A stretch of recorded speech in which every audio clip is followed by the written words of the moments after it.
Oke, assalamualaikum warahmatullahi wabarakatuh, Sobat PAG. Berjumpa lagi dengan saya, Yurustia, di channel Perjalanan Alam Gaib.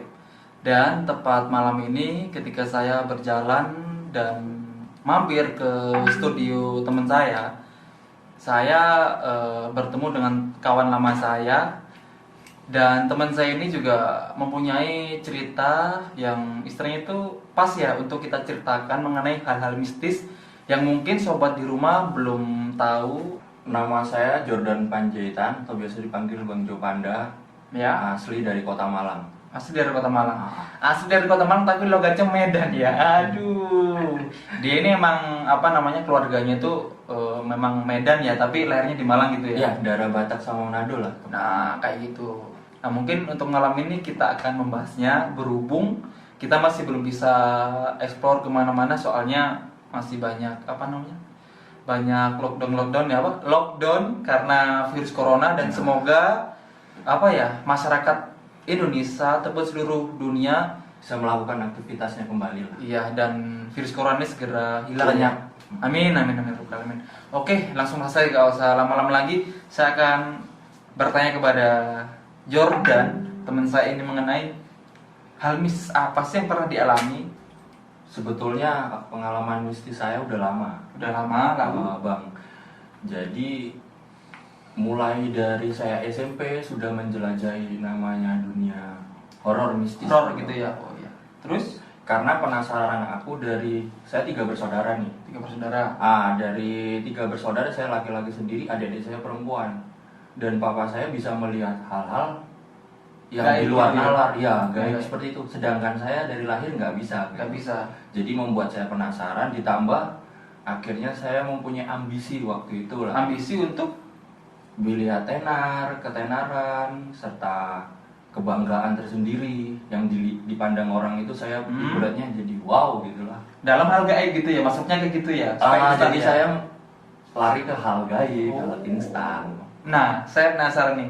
Alurnya tuh gimana alurnya? Kok bisa tahu tempat situ tuh memang bisa memberikan apa ya? Instan tuh karisma ataupun hal-hal yang instan yang ketenaran yang bisa kita dapatkan tuh gimana alurnya pertama?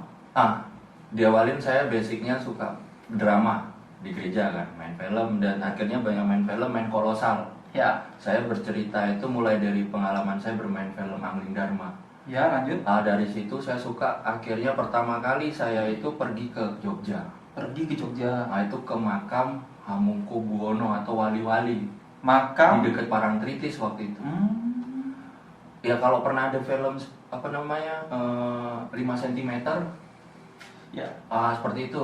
Jadi waktu itu saya diusir karena memang rena makam itu tidak boleh dikunjungi orang-orang yang orang-orang biasa begitu kalau bukan dari keraton. Akhirnya saya beralih karena saya suka batu permata atau ali-ali biasanya. Aki-aki gitu ya? Benar, Ya. aki-aki kayak gitu. Jadi saya akhirnya memutuskan cobalah mencari batu merah siam. Batu merah siam. Dimulai Terus? gitu. Lah katanya merah siam ini zamannya dulu sampai Pak Karno lah, almarhum Pak Karno, Ya. Presiden pertama Indonesia, pernah memakai hal itu. Katanya siapa yang memegang itu ataupun pejabat lainnya pasti mempunyai hal tersendiri seperti itu. Karisma tersendiri gitu. Karisma atau auranya tersendiri. Lah dari situ akhirnya di Jogja, karena waktu itu saya berlibur ke Jogja ke Parangtritis waktu itu ke saudara saya. Lah dari situ akhirnya saya di Malang. Mulai dari Malang saya menelusurin ke daerah arah mau ke B29 kalau di Lumajang. Ya, Lumajang. Dari situ saya diawalin diajarin narik aki gitu. Narik Tanpa harus aki. beli. Ya, aki ataupun permata tanpa harus beli, mendapatkan sesuai warnanya, sesuai keinginan. Dan ada dibilang orang zaman sekarang mungkin kodam ya. Ya. Ada auranya tersendiri dari Ada isinya gitu ya. Nah, Akhirnya tuh jadi ada isinya gitu. Lalu waktu itu saya udah SMK kelas 1. Jadi keinginan saya pingin saya bisa mapan lah, bisa terlihat sebagaimananya anak muda yang dibilang sekarang itu eksekutif muda. siap. Nah, dari situ bagaimana saya memikat ataupun pengasihan saya mulai dari rezeki, karir hingga hal asmara. Terus sewaktu saya ke Lumajang, akhirnya saya diajarin ada sesepuh di situ yang dikenal oleh teman saya waktu saya datang ke Lumajang. Itu bekasnya di lereng kaki Gunung Semeru. Singkat ceritanya itu ketika mendapatkan tuh gimana? Itu malamnya dia aja ada harinya, jadi saya sempat menginap 5 hari di 5 situ. hari. Jadi ketika datang ke sana itu nggak harus langsung ke sana ya, tapi kita harus menentukan sesuai di sana prosedurnya tuh harinya hari apa gitu ya? Iya, ada hari tertentu yang dia bilang.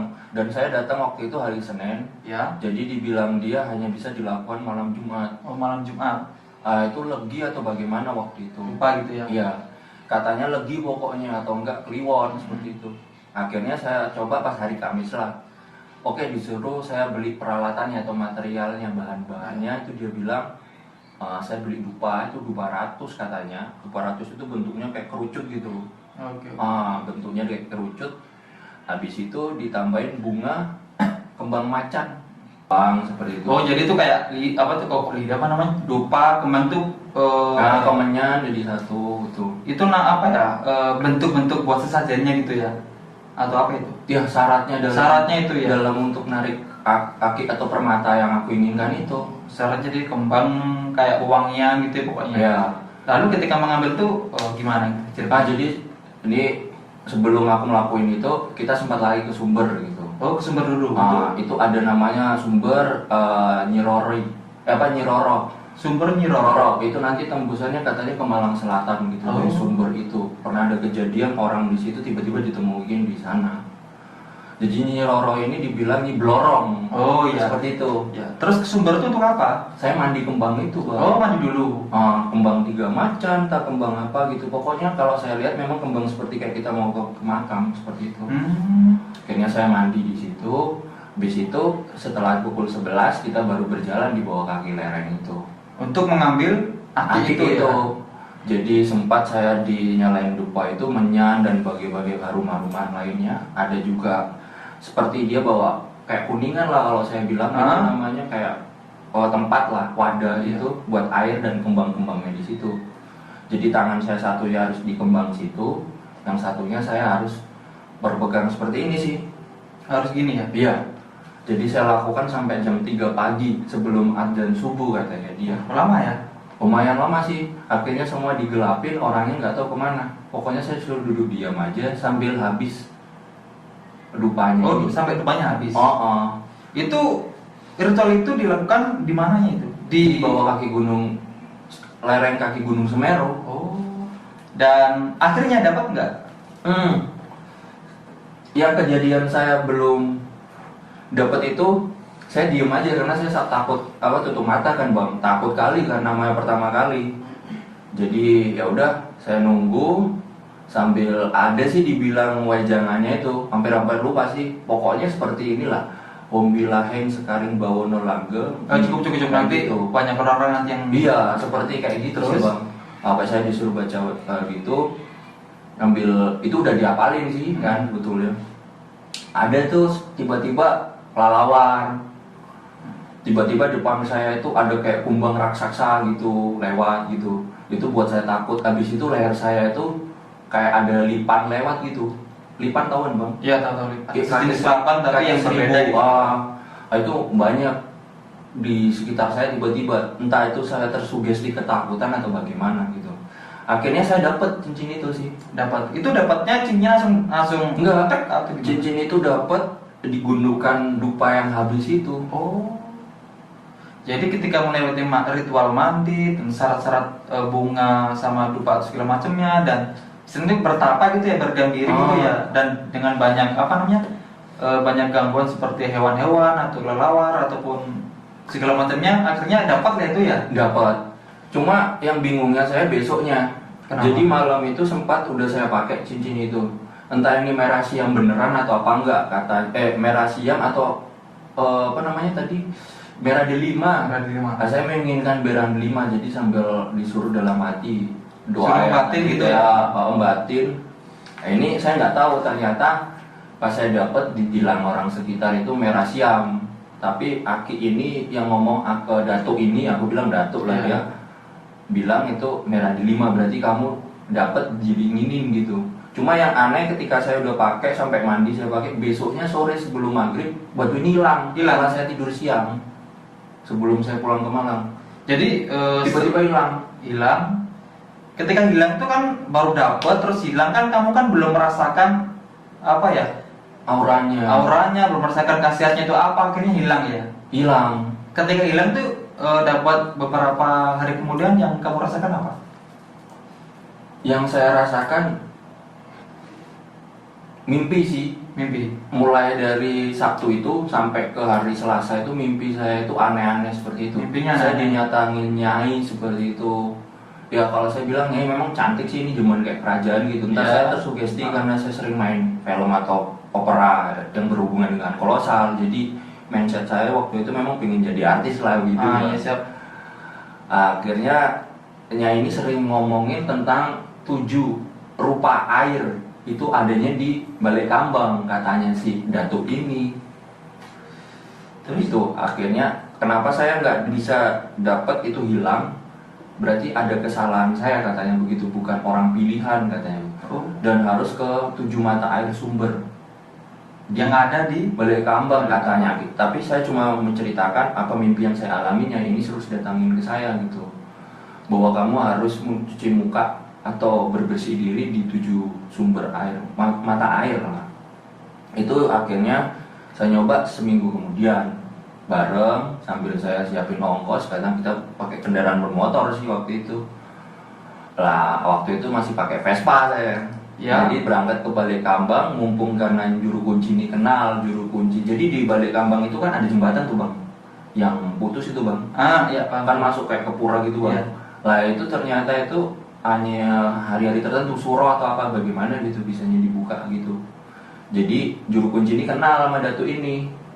Datuk ini yang sama saya akhirnya ngajakin. Dan itu air itu memang aneh sekali bang, saya pertama lihat. Jadi ada 7 sumber.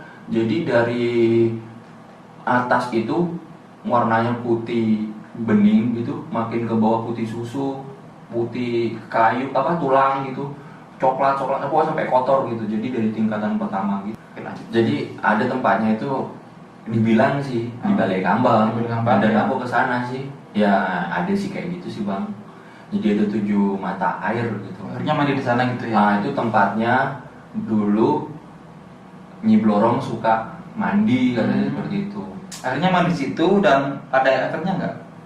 Efek pertama saya waktu itu saya menyukain seorang gadis sih. Iya. Biasa, bukan jahat sih bang. Iya. Ibaratnya jual mahal terus sombong lah ke aku, ngomong kayak ya, seperti benci ke aku. Tiba-tiba dibawain apa sih jajanan makroni kayak gimana-mana itu. Jadi efeknya apa ya? Kamu mempunyai kayak apa ya? Karisma pemikat ke lawan jenis gitu ya. Coba sini. Bayangin muka seperti ini dapat cewek cantik gitu ya. Tiba-tiba ceweknya apa itu langsung suka, sering memberikan makanan gitu ya dan perhatian lebih gitu ya. Ya memang karena hal kayak gitu ya. Ini hanya ya sialan ini. Terus lanjut. Dan dari situ mulailah saya kenal dengan pejabat-pejabat di situ. Jadi ketika kamu sudah melakukan banyak ritual itu, yang kamu dapatkan itu pertama ada daya tarik lebih ke lawan jenis. Lalu banyak juga relasi-relasi berdatangan dari kalangan atas kayak gitu ya. Memang lalu apa saya- lagi? Pertama aku sih memang untuk lawan jenis waktu itu kan masih pinginnya cari cewek yang ya gimana sih bang? Siap-siap yang seksi, yang bohai gitu ya. Iya biar Ya, lanjut. karena dibully lah masa kayak aku gitu. Ya. Itu tapi titiknya itu kebosanan. Akhirnya ketika sudah melakukan semua itu, akhirnya kamu mendapatkan bosan ya. Ya bosan pengen cari lebih bang. Dan tiap hari itu pengen ganti saya. Dan itu apa namanya? Reaksi negatif atau hal-hal negatif yang kamu rasakan ketika sudah mendapatkan itu apa? Hal negatif ini ketika saya udah dapet 3 pasangan nih. Ya. Dan entah gimana katanya si Datuk ini waktu saya itu ngerasain tiap malam itu seperti ditusuk-tusuk jarum. Habis itu tiba-tiba kaki saya ini si kiri nih bang, ibaratnya kayak orang kena tackling tapi sakit berkepanjangan begitu. Lah ini ngerasain jadi lututnya tuh sakit, kena tackling tuh kayak orang main bola gitu ya, kena kaki gitu loh. Iya. Lututnya kena kaki kayak gitu. Terus jadi saya tuh berjalan itu pincang sebelah selama hampir 1,5 bulan. Udah diobatin, papa saya dibawa kemana-mana, orang tua saya nih ke Sangkal Putung. Ya, pokoknya ahli-ahli gitu Wah, lah ya. udah itu 4 kali atau 5 kali Sangkal Putung, sampai di daerah ada sih, di daerah yang terakhir itu Di Malang gitu atau di Gondang Legi namanya, gitu gitu ya. bang. Akhirnya papa saya juga sendiri sebagai si bapak saya pengikut Buddha juga, Ya. udah nyembuhin nggak ada efeknya juga. Nah, akhirnya lari dari singkat cerita ke situ, saya lari ke Watu Gilang. Watu Gilang. Watu Gilang itu tempatnya wali-wali di daerah Pujon. Ya. Itu sebetulnya bagaimana? Watu Gilang itu apa? Batu atau apa? Itu nggak tahu bang, namanya Watu Gilang. Jadi waktu itu dibilang batu ini bisa ngilang, bisa ada. Oh, gitu. Dan batu ini mempunyai sumber. Dan kamu Watu Gilang itu taunya dari mana kok tiba-tiba tahu Watu Gilang dan tempatnya di Pujon? Singkat cerita, setelah saya mengalami itu, jadi saya sering jalan ke Datuk. Jadi saya cari-cari orang lain lagi. Itu saya dapatnya dari daerah Koncokusumo. Ya. Terus? Orangnya nggak bisa ngobatin saya, cuma bilang, masnya coba untuk menghilangkan aura negatif pergi ke Watu Gilang. Karena biasanya gini ke teman saya di Banyuwangi tuh, tapi jauh kali kan, karena nggak tahu juga Banyuwangi bagaimana waktu itu. Jadi saya disuruh coba ke Watu Gilang. Ini di mana? Watu Gilang itu aja di Pujon, itu seperti wisata religi, ke wali-wali minta ampunan. Nah waktu itu saya punya teman nih. Ini ceritanya agak ribet ya. Dari Watu Gilang tuh, habiskan dulu lah Watu Gilang itu, ketika kamu ritual di Watu Gilang atau nyari ke semua itu gimana gitu loh. Nah itu, saya ngajak teman saya nih, ada punya barber dia bang, dekat rumah sih. Akhirnya karena nggak ada temannya, dan itu harus sendiri, saya takut. Lalu saya ke Watu Gilang. Ternyata pas sampai di Watu Gilang, emang ada juru kuncinya, tapi belum ketemu juru kuncinya. Sebelum masuk itu harus ketemu juru kunci. Cuma ada persyaratannya, itu 10 bungkus bunga buat nyekar lah itu bang. Bunga gitu ya? Iya kayak gitu bang. Jadi itu syaratnya, jadi besoknya kembali sama teman saya itu. Singkat ceritanya itu apa bisa berhasil untuk menghilangkan aura negatif di kamu atau gimana? Itu yang kelirunya saya masih tertekan sama ambisi saya bang waktu itu. Lalu akhirnya saya nyoba ngelobi nih ke juru kuncinya itu, gimana syaratnya untuk begini begitu. Akhirnya masih negatif ya pikiranmu ya? Iya, pengen ini susu saya udah mungkin banyak relasi, udah banyak orderan waktu itu, hampir meningkat lah setengah jalan. Tapi saya ambisi, akhirnya coba sih ke juru kuncinya ini, tanya bagaimana, juru kuncinya juga nggak ngasih tahu. Akhirnya saya nyoba sendiri dengan cara coba sih saya lakuin sesuai pernah film saya lihat, dan ternyata pikiran saya akhirnya terkombinasi sendiri dengan film, dengan omongan berbagai orang yang saya temuin lah. Itu berawal dari karena saya suka itu sih. Kayak orang ini bercerita begini, sampai saya makan tanah kuburan tuh bang. Jadi ada 11 makam tuh, masing-masing satu makam itu saya ambil segenggam, saya taruh plastik tuh ya. Ini di sana. Di situ dari itu saya bawa ke rumah. Lah itu saya kejatuhan bang. Jatuhan apa? Ada namanya bunga naga raja apa gitu. Itu bahasa gitunya sih, aku lupa. Yang penting itu dia bentuknya kayak bunga kantil gitu. Ya. Itu jatuh pas saya di makam terakhir. Menjatuhin saya, katanya kalau kejatuhan itu berarti dipilih.